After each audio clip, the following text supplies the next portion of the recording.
Elias Thorne was the most famous chef in the city. At 32, he owned Aura, a restaurant with 3 Michelin stars. A dinner there cost more than most people's rent.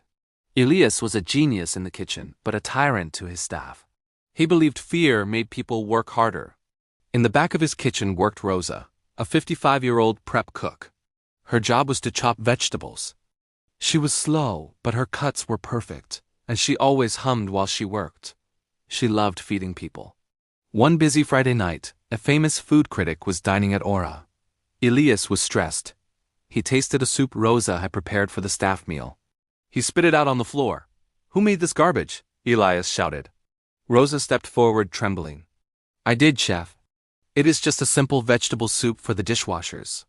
Elias threw the pot into the sink. "It has no soul. It is weak. Just like you. Get out of my kitchen. You are fired." Rosa started to cry. "Chef, please. My husband is disabled. I need this job." Elias didn't even look at her. "Then your husband should learn to cook better soup." "Get out." Rosa left in tears. Elias cooked a perfect meal for the critic, feeling powerful. 2 weeks later, Elias woke up with a strange feeling. He made his morning coffee and took a sip. Nothing. It tasted like hot water. He ate a lemon. Nothing. Elias went to the doctor in a panic. The diagnosis was severe stress-induced anosmia. He had completely lost his sense of smell and taste. For a chef, this was a death sentence. He tried to hide it. He cooked from memory, but without taste, his food lacked balance. He oversalted dishes. He underspiced sauces. The critic returned and wrote a brutal review titled, "The King has lost his crown." Investors pulled their money. Customers stopped coming. Within 6 months, Aura closed down. Elias lost his reputation, his money, and his ego. A year later, Elias was living in a small, rented room, working construction. He hated it. He was always tired and hungry. He still couldn't taste anything. One freezing winter evening, walking home from a job site, he saw a long line of people outside a community center. It was a soup kitchen. A smell of roasted chicken and herbs drifted out.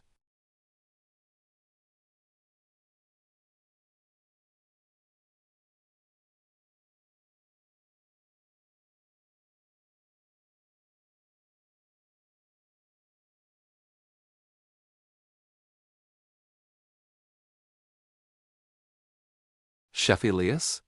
she whispered.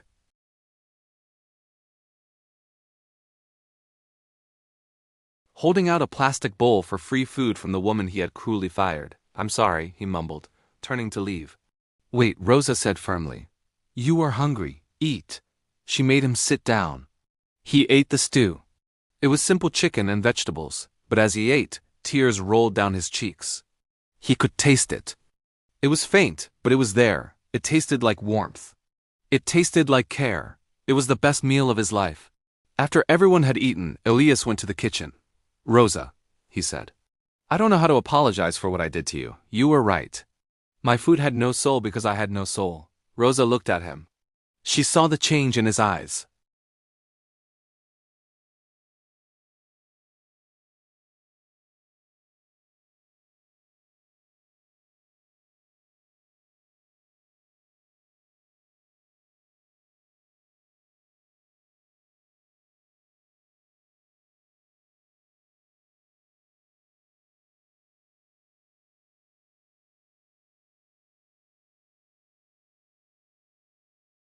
He taught volunteers how to hold a knife safely. He learned how to make delicious meals out of donated canned goods and wilting vegetables. He watched Rosa cook. She didn't use scales or thermometers. She cooked with feeling. Slowly working beside her, his sense of taste fully returned. He realized that great cooking wasn't about ego. It was about generosity. One night, a wealthy businessman who volunteered at the shelter tasted a beef stew Elias had made from leftovers. The businessman was blown away. "Who cooked this?" he asked.